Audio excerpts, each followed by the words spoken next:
नमस्कार, मैं हूं डॉक्टर प्रसून। चर्चा आज वक्फ बोर्ड में आए सुझावों पर, जिसमें पूरे देश ने अपना सुझाव दिया है। वक्फ में सुधार के उद्देश्य से लाए गए इस बिल को सरकार ने 8 अगस्त 2024 को मानसून सत्र के दौरान संसद में रखा। बिल पर विपक्ष के कुछ सदस्यों के विरोध के बाद इसे संयुक्त संसदीय कमेटी यानी जेपीसी को भेज दिया गया। बिल वर्तमान में इसी कमेटी के पास है। इस बिल में सरकार ने वक्फ बोर्ड की संपत्तियों को लेकर होने वाले विवादों को सुलझाने के लिए कई बदलावों का प्रस्ताव किया है। इस बिल में कहा गया है कि कोई व्यक्ति तभी अपनी संपत्ति को वक्फ बना सकता है जब वक्फ कम से कम 5 साल से इस्लाम धर्म मान रहा है। इसके अलावा बिल में यह भी बताया गया है कि किसी भी सरकारी संपत्ति को वक्फ नहीं बताया जा सकेगा। वक्फ घोषित करने से पहले उसका सर्वे करने के लिए वक्फ कमिश्नर की नियुक्ति का भी प्रावधान किया गया है। नए बिल में यह भी प्रावधान किया गया है कि केंद्रीय स्तर पर एक वक्फ काउंसिल बनाई जाएगी। इसका काम सरकार और बाकी वक्फ बोर्ड को सलाह देना होगा। वक्फ काउंसिल के चेयरमैन केंद्रीय मंत्री होंगे। इस काउंसिल में महिलाओं और गैर मुस्लिमों की भी नियुक्ति का रास्ता निकाला गया है। इसके अलावा इस बिल में वक्फ से संबंधित विवादों को निपटाने के लिए एक ट्रिब्यूनल की व्यवस्था की गई है। इस व्यवस्था के अंतर्गत क्लास 1 ऑफिसर इस ट्रिब्यूनल का अधिकारी होगा। नए बिल में एक बड़ा बदलाव वक्फ ट्रिब्यूनल के फैसले के विरुद्ध अपील को लेकर है। पहले की व्यवस्था में वक्फ ट्रिब्यूनल का फैसला ही अंतिम माना जाता था और इसके विरुद्ध समान कोर्ट में अपील नहीं हो सकती थी। नए बिल में यह व्यवस्था कर दी गई है। वक्फ बोर्ड की जवाबदेही का प्रावधान भी इस बिल में लाया गया है। इस बिल के रूप लेने के बाद कैग वक्फ बोर्ड का ऑडिट करेगा। इसके अलावा शिया सुन्नी के साथ आगा खानी और बोरा मुस्लिमों के लिए भी अलग वक्फ बोर्ड बनाए जाने का प्रावधान है। वक्फ बोर्ड में अलग अलग भागीदारों ने कई सुझाव दिए हैं। यह 9 सुझाव इस बिल को और मजबूत कर सकते हैं। पहला सुझाव है कि वक्फ बोर्ड में विविधता का समावेश हो, यानी भारत में मुस्लिम आबादी 14% है। वक्फ बोर्ड भारत में जमीनों का तीसरा सबसे बड़ा मालिक है, लेकिन इस जमीन का प्रबंधन केवल मुस्लिमों की निगरानी में है। सरकार को अलग अलग राज्यों में वक्फ के सलाहकार बोर्ड में हिंदू, सिख, जैन, ईसाई और अन्य समुदायों के कम से कम 40% गैर मुस्लिमों की भागीदारी पर विचार करना चाहिए। इसके अलावा 60% मुस्लिमों में भी सुन्नी, शिया, बरेलवी, देवबंदी और अन्य मुस्लिम संप्रदाय के प्रतिनिधि शामिल किए जाने चाहिए। मंत्रालय के अधीन हो प्रभावी निगरानी, ऐसा सुझाव है। ये दूसरा सुझाव है।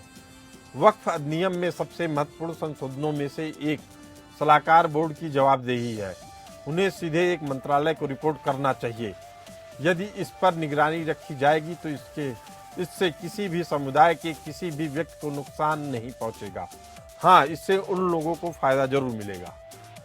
तीसरा है न्यायिक निगरानी में हो वक्फ ट्रिब्यूनल।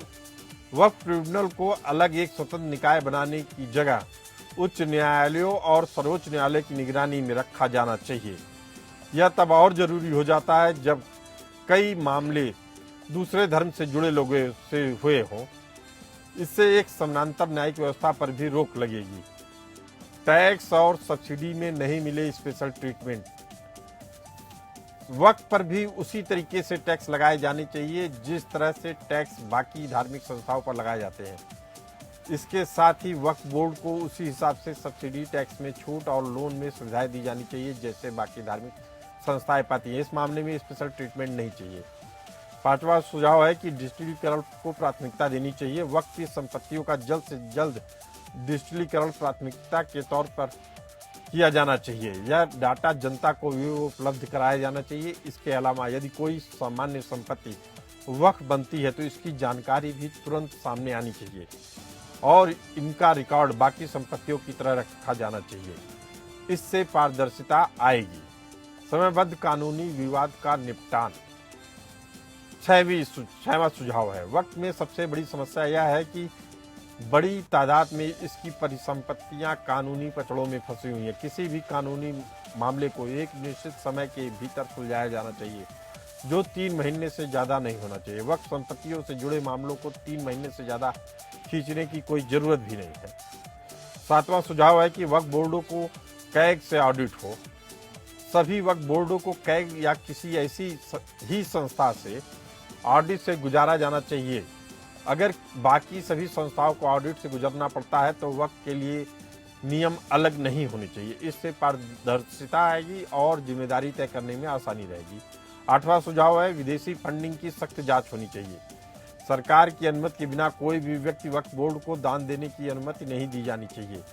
इसके अलावा उन एनजीओ और विदेशी संस्थाओं को दान देने पर भी रोक लगाई जानी चाहिए जो अपने हित में पूरे करने के लिए पैसा भेजते हैं। नौवां सुझाव है अब जमीन पर कब्जा करने वालों की कोई गुंजाइश न बचे। सार्वजनिक, सांस्कृतिक, निजी और सरकारी संपत्तियों को वक्फ बता देने की शक्ति को तत्काल प्रभाव से रोका जाना चाहिए। अगर किसी संपत्ति को वक्फ घोषित करना ही है तो उसे एक कानूनी प्रक्रिया के माध्यम से किया जाना चाहिए जिसमें अलग अलग विभागों के द्वारा कड़ी निगरानी की जानी चाहिए। इससे जमीन पर अवैध कब्जे को कम से कम फसाद का जड़ बन सकता है। किसी भी संपत्ति को वक्फ घोषित करने मात्र से एक चेक भरने जैसा नहीं होना चाहिए। संयुक्त संसदीय समिति इन 9 सुझावों पर गौर कर वक्फ बिल को प्रभावी बना सकती है। इसके बिना माना जा रहा है कि वक्फ बोर्ड के मजहबी जमींदार वाले किरदार की अवधारणा से बचना मुश्किल है। इनके सुझावों को मानने के बाद वक्फ बोर्ड में व्याप्त भ्रष्टाचार पर नियंत्रण पाया जा सकता है। वक्फ बोर्ड के बारे में समझने से पहले यह हमें जानना जरूरी है कि आखिर वक्फ है क्या। वक्फ अरबी भाषा का शब्द है। इसका अर्थ है खुदा का नाम पर अर्पित वस्तु या परोपकार के लिए दिया गया धन होता है। इसमें चल और अचल संपत्ति शामिल होती है। बता दें कि कोई भी मुस्लिम अपनी संपत्ति को वक्फ दान कर सकता है। कोई भी संपत्ति वक्फ घोषित होने के बाद किसी और के हाथ में नहीं जा सकती है। अब दूसरा सवाल है क्या है वक्फ बोर्ड। वक्फ संपत्ति के प्रबंधन का काम वक्फ बोर्ड करता है। यह एक कानूनी इकाई है। प्रत्येक राज्य में वक्फ बोर्ड होता है। वक्फ बोर्ड में परिसंपत्तियों का पंजीकरण अनिवार्य है। बोर्ड परिसंपत्तियों का पंजीकरण, प्रबंधन और संरक्षण करता है। राज्यों में बोर्ड का नेतृत्व अध्यक्ष करता है और देश में शिया और सुन्नी 2 तरह के वक्फ बोर्ड हैं। अब सवाल होता है कि वक्फ बोर्ड का सदस्य कौन हो सकता है। वक्फ बोर्ड को मुकदमा करने की शक्ति होती है। अध्यक्ष के अलावा बोर्ड में राज्य सरकार के सदस्य, मुस्लिम विधायक, सांसद, राज्य बार काउंसिल के सदस्य, इस्लामी विद्वान, वक्फ के मुतल्लबी को भी शामिल किया जाता है। अब सवाल उठता है कि वक्फ बोर्ड करता क्या है। तो वक्फ संपत्तियों के प्रबंधन के अलावा वक्फ में मिले दान से शिक्षण संस्थान, मस्जिद, कब्रिस्तान और रैन बसेरों का निर्माण और रखरखाव करता है। आपको बता दें कि वक्फ एक्ट 1954 देश में पहली बार एक्ट बना। इसी के तहत वक्फ बोर्ड का भी जन्म हुआ। इसका मकसद कानून से जुड़े कामकाज को सरल बनाना था। एक्ट में वक्फ की संपत्ति पर दावे और रखरखाव तक का प्रावधान है। 1955 में पहला संशोधन किया गया। 1955 में एक नया वक्फ बोर्ड अधिनियम बना। इसके तहत हर केंद्र और राज्य शासित प्रदेश में वक्फ बोर्ड बनाने की अनुमति दी गई। बाद में साल 2013 में इसमें संशोधन किया गया जिस पर बड़ा विवाद है। कहा जाता है कि इसे असीमित शक्तियां दी गई जिसके बाद ही यह विवाद उत्पन्न हुआ। इसके बाद आता है कि क्या है केंद्रीय वक्फ परिषद। केंद्रीय वक्फ परिषद अल्पसंख्यक मामलों के मंत्रालय के प्रशासनिक नियंत्रण के अधीन एक सांविधिक निकाय है। परिषद को 1964 में वक्फ अधिनियम 1954 प्रावधान के मुताबिक गठन किया गया। इसे वक्फ बोर्डों की कार्यप्रणाली और वक्फ प्रशासन से संबंधित मामलों में केंद्र सरकार के सलाहकार निकाय के रूप में स्थापित किया गया। परिषद को राज्य, केंद्र सरकार और राज्य सरकारों, राज्य वक्फ बोर्डों को सलाह देने का अधिकार है। परिषद का अध्यक्ष केंद्रीय मंत्री होता है। अब सवाल उठता है कि वक्फ बोर्ड के पास कितनी संपत्ति है। तो मीडिया रिपोर्ट के अनुसार देश में 8 वक्फ बोर्डों के 8 लाख एकड़ से ज्यादा की जमीन है। साल 2009 में यह जमीन 4 लाख एकड़ थी। इसमें अधिकांश मस्जिद, मदरसा और कब्रिस्तान शामिल है। वक्फ बोर्ड की अनुमानित संपत्ति की कीमत 1.2 लाख करोड़ रुपए है। देश में उत्तर प्रदेश और बिहार में 2 शिया वक्फ बोर्ड समेत कुल 32 वक्फ बोर्ड है। रेलवे और रक्षा विभाग के बाद देश में वक्फ बोर्ड के पास सबसे अधिक संपत्ति है। अब सवाल उठता है कि यह विवाद उठा क्यों है। वक्फ अधिनियम सेक्शन 40 पर बहस छिड़ी हुई है। इसके तहत बोर्ड को रीजन टू बिलीव की शक्ति मिल जाती है। यानी अगर बोर्ड को मानना है कि अगर कोई संपत्ति वक्फ की संपत्ति है तो वह खुद से जांच कर सकती है और वक्फ होने का दावा पेश कर सकती है। अगर उसे संपत्ति में कोई रह रहा है तो वह अपनी आपत्ति को वक्फ ट्रिब्यूनल के पास दर्ज करा सकता है। ट्रिब्यूनल के फैसले के बाद हाईकोर्ट में चुनौती दी जा सकती है, मगर यह प्रक्रिया काफी जटिल हो जाती है। दरअसल अगर कोई संपत्ति एक बार वक्फ घोषित हो जाती है तो हमेशा ही वक्फ रहती है। इस वजह से कई विवाद भी सामने आए हैं। अब ऐसे ही विवादों से बचने के लिए संशोधन विधेयक सरकार लाई। विधेयक के मुताबिक मुस्लिम महिलाओं को भी बोर्ड में प्रतिनिधित्व मिलेगा। इसी मुद्दे पर चर्चा करने के लिए हमारे साथ मौजूद हैं नाजिया और हरिमोहन कौशिक जी हैं रिसर्चर के तौर पे। आप दोनों का बहुत बहुत स्वागत है। हरिमोहन कौशिक जी, अपनी रिपोर्ट के जरिए हमने बताया वक्फ बोर्ड क्या है, वक्फ क्या है, तमाम तरह की उसके बेसिक पहलुओं पे हमने जानकारी दी। इसके अलावा बताया कि 9 ऐसे सुझाव हैं जिस पे सरकार काम कर रही है और उसको सुझाव मिला हुआ है। लेकिन ये सारे सुझाव तो लग रहा है पहले से ही लागू हैं, थोड़े बहुत फेरबदल होने हैं। सब अगर इन सुझावों को देखा जाए और जो सरकार की पहल को देखा जाए तो उससे तो लग रहा है कि अगर ये पहल लागू होते तो सबसे ज्यादा फायदा उन मुस्लिमों को होगा जो समाज के अंतिम पायदान पे खड़े हैं, उन महिलाओं को होगा जिनको दरकिनार किया जाता है उलमाओं द्वारा, मौलानाओं द्वारा। तो इसमें विवाद कहाँ है? थैंक यू, आपने मुझे इस डिबेट के अंदर बुलाया और नाजिर दीदी के साथ मुझे डिस्कस करने का मौका मिला। देखिए, असलियत में मामला ये है कि पूरा का पूरा मुस्लिम सोसाइटी एक हॉस्टेज है एक एलीट क्लास जिसे अशराफिया वर्ग कहते हैं, जिसमें मौलाना और जितने भी इंटेलेक्चुअल क्लास है ये लोग, और ये लोग भी ज्यादातर वो लोग हैं वो इंडिया वाले कन्वर्टेड मुस्लिम्स तो बहुत ही कम है, और उनमें भी जो निचली जातियों से जो कन्वर्ट हुए थे वो ऊपर तो पहुंच ही नहीं पाए हैं। पसमानदा जिन्हें हम कहते हैं, पसमानदा मुसलमानों का रिप्रेजेंटेशन आपको कहीं मिलेगा ही नहीं। पूरी की पूरी मुस्लिम कम्युनिटी को कैप्चर किया हुआ है कुछ शेरवानी टाइप के लोगों ने या फिर कुछ इस तरीके के लोगों ने जो कि किसी टाइम पर एलीट क्लास में ही काउंट होते थे, नवाबों के या उनके दीवान के जो होते थे उनके बच्चे जो यहाँ पर रह गए, या फिर जो इस्लाम को डिफाइन करने के लिए जो लोग बैठे हुए हैं स्कॉलर्स उनके। अब सर असलियत में जो अनपढ़ वर्ग है, जो पढ़ा लिखा नहीं है, उसको ये लोग स्कूल तो जाने नहीं देते। मदरसे में 4 जमात पढ़ाकर बेसिक इंफॉर्मेशन देके और उनको कहते हैं ठीक है भाई जाओ और तुम अपना छोटा मोटा काम कर लो। कोई ताले सुधार रहा है, कोई सब्जी बेच रहा है, कोई कुछ कर रहा है, कोई कुछ कर रहा है, यानी कारीगरी के काम। अब प्रॉब्लम ये है उन्हें पता ही नहीं कि दुनिया में चल क्या है। उनके लिए सोर्स ऑफ इंफॉर्मेशन सिर्फ एक है, मस्जिद के अंदर बैठा हुआ मौलाना जो डिफाइन कर रहा है कि सरकार क्या कह रही है। वो यहां तक कि आपकी और हमारी बात भी नहीं सुनते। कभी आपने मुस्लिम्स को प्रोटेस्ट करते हुए देखा कि हमें जॉब्स में रिजर्वेशन चाहिए, या हमें एजुकेशन में रिजर्वेशन चाहिए, या हमें ये वाले फैसिलिटीज चाहिए? नो, इनको एक जगह पर हम डिस्कस करते हुए देखते हैं कि CAA NRC सब सोचकर देखिए, ये नागरिकता देने के लिए था, लेने के लिए नहीं था। उसके ऊपर कितना लंबा चौड़ा प्रोटेस्ट खड़ा कर दिया जरा सी बात के ऊपर, और जबकि झूठ था सारे का सारा। सर ये सब असलियत में हॉस्टेज कम्युनिटी बन चुका है, जो मौलानाओं ने हॉस्टेज बना रखा है, और इसका कोई सॉल्यूशन आपको तब तक नहीं मिलेगा जब तक कि इस एलीट क्लास को किसी तरीके से आप कमजोर नहीं करेंगे, और तो सर ये होगी भी नहीं।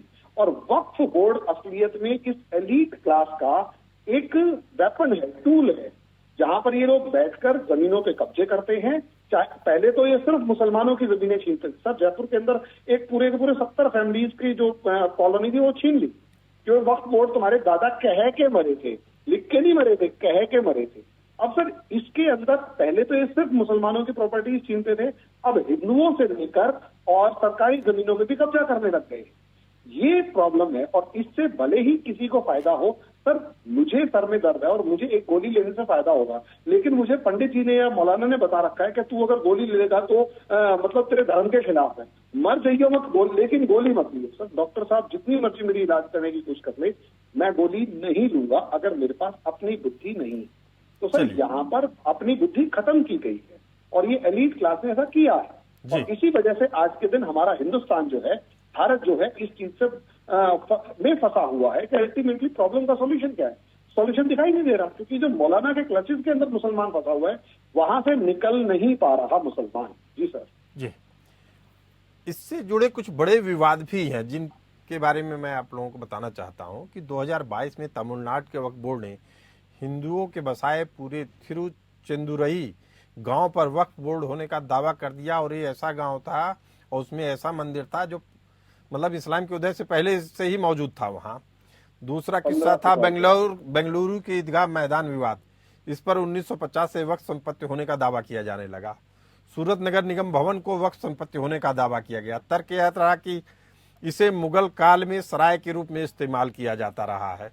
इसके बाद होता है कोलकाता का Tollygunge club, royal Kolkata golf club और बेंगलुरु में आईटीसी मिस्टर होटल के भी वक्फ भूमि होने का दावा किया गया।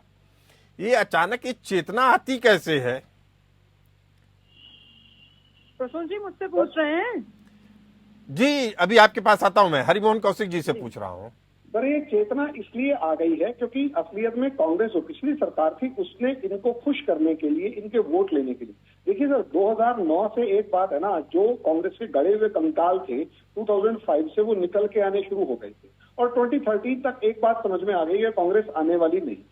इसलिए उन्हें एक सेक्शन ऐसा था जिसे इंश्योर करना था। देखिए इंदिरा गांधी ने भी एक सेक्शन को इंश्योर किया था, वो थे मुस्लिम। वहां से अपीजमेंट पॉलिटिक्स जो शुरू हुई, कांग्रेस ने उसी को आगे बढ़ाते हुए उस सेक्शन को और ज्यादा अपीज करने के लिए, खुश करने के लिए। लेकिन हरिमोहन कौशिक जी, ये जो अपीजमेंट की पॉलिटिक्स थी उसका सबसे ज्यादा खामियाजा तो समाज के अंतिम पायदान पे खड़े मुस्लिम व्यक्तियों को हुआ, जो समाज के एकदम अंतिम पायदान पे खड़े थे। नाजिया इलाही, आखिर क्या कारण है कि समाज के अंतिम पायदान पे जो मुस्लिम्स हैं उन तक वो बातें नहीं पहुंच रही हैं जो एलिट क्लास मुसलमान नहीं पहुंचने देना चाहता है? क्या पूरा पसमंदा मुस्लिम अपर क्लास मुस्लिम के कब्जे में है, या हेजेमोनी है, मानसिक प्रभुत्व है? नहीं प्रसून जी, आप किसको एलीट मुस्लिम कह रहे हैं? असदुद्दीन अवैसी को एलीट मुस्लिम कह रहे हैं? नहीं, मैं ये कह रहा हूँ, वर्ग की बात कर रहा हूँ, जो लोग मैं आपको एक्सप्लेन कर दे रही हूँ जी। ये जो पोर्ट्रे कर रहे हैं ना खुद को, मौलाना साजिद रशीदी, असदुद्दीन अवैसी, तौकीर मदनी, कि ये बहुत एलीट मुस्लिम है, ये लोग एलीट मुस्लिम नहीं है।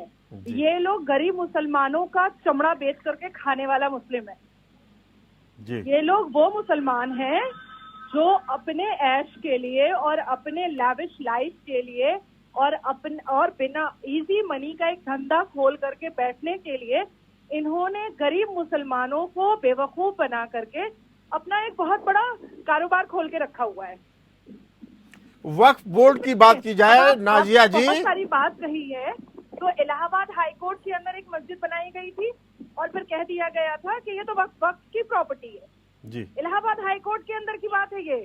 तो ऐसे तो आप जब कैलकाटा आते हैं तो कैलकाटा में मेट्रोपॉलिटन कोर्ट के अंदर भी एक मस्जिद बनाई गई है, उसको भी बोल दिया जाएगा कि वो वक्फ की प्रॉपर्टी है। मतलब कोर्ट के अंदर, न्यायपालिका के अंदर भी वक्फ की प्रॉपर्टी हो जाती है। असदुद्दीन अवैसी का छोटा भाई बोलता है कि हैदराबाद में जो हैदराबाद एयरपोर्ट है वो भी उसके बाप दादा का दिया हुआ वक्फ बोर्ड का प्रॉपर्टी है। तो ये आप वक्फ बोर्ड एक्ट के आप सेक्शन 6 और सेक्शन 9 में जाइएगा, ये और सेक्शन 40 में जाइए, उसके बाद फिर चैप्टर नंबर 3 के सेक्शन 12 में जाइए। तो अगर आज संशोधन के लिए केंद्र की सरकार इंटरवीन कर रही है तो कोई गलत तो नहीं कर रही है, कोई उसके वक्फ बोर्ड के एक्ट के बाहर आकर के तो नहीं कर रही है। वक्फ बोर्ड एक्ट में लिखा हुआ है कि भाई इसमें सेंट्रल गवर्नमेंट इंटरवीन कर सकती है। ये छाती पीट रहे हैं, ये चीख रहे हैं, चिल्ला रहे हैं क्योंकि इजी मनी कमाने की इनकी आदत लग चुकी है, इनको चस्का नाजिया लगता जी, है। नाजिया जी, मुस्लिम समुदाय का एक बड़ा तबका मानता है कि अगर वक्फ बोर्ड में सरकार का हस्तक्षेप होगा तो कुरान और उनके इस्लाम में हस्तक्षेप के बराबर माना जाएगा। इसे आप बोल किस रहे तरीके हैं। से देखती हैं? नहीं, झूठ बोल रहे हैं। जो भी मौलवी मुल्ला इस बारे में बात कर रहे हैं वो झूठ बोल रहे हैं। और उसकी वजह ये है कि देखिए, हमारे संविधान में ना ही वक्फ बोर्ड के बारे में बात कही गई है और ना ही हमारे अल कुरान में वक्फ बोर्ड की का कोई जिक्र है। हमारे अल कुरान के हिसाब से हमारा फितरा है, ज़कात है, हम दे सकते हैं। लेकिन अभी इस सिनेरियो में हमारे भारत देश में Waqf board is having the second largest property. तो भाई, जब तुम्हारे पास इतनी संपत्ति है तो फिर मुसलमान कहाँ से पसमानदा हो जा रहे हैं, मुसलमान कहाँ से गरीब हो जा रहे हैं? ब्रिटिश ने इसको बनवाया ही था मुसलमानों के वेलफेयर के लिए।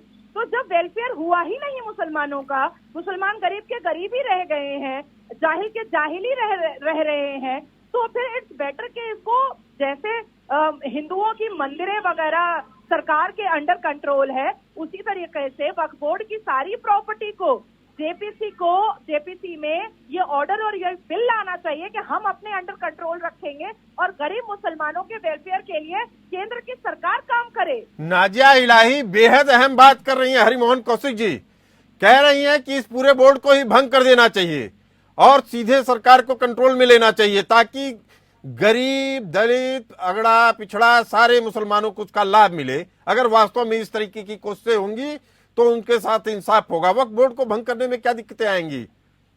हरिमोहन कौशिक जी।